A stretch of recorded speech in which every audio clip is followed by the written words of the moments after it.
سلام، امیدوارم حال دلتون خوب باشه. من ساغر هستم و توی این چنل سعی میکنم که سریال و فیلم سینمایی های خوب کره رو بهتون معرفی کنم. 짝퉁이라니.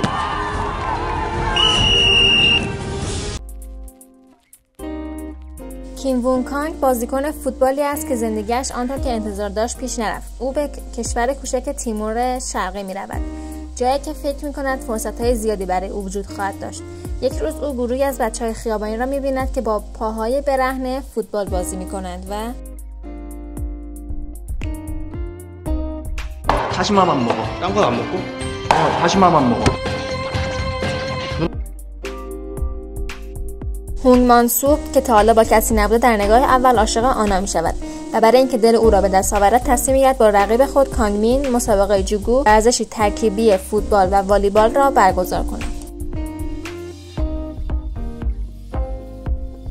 이 대회에는 전국의 16팀이 출전하는 대회다.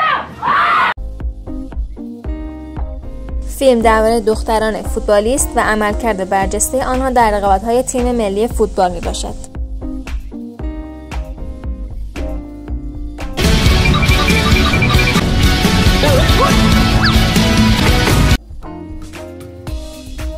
بازیکن فوتبال یون هونگ ده تنبیه انضباطی می شود و به عنوان جریمه باید مربیگری تیم فوتبال بی خانمان‌ها را به عهده بگیرد.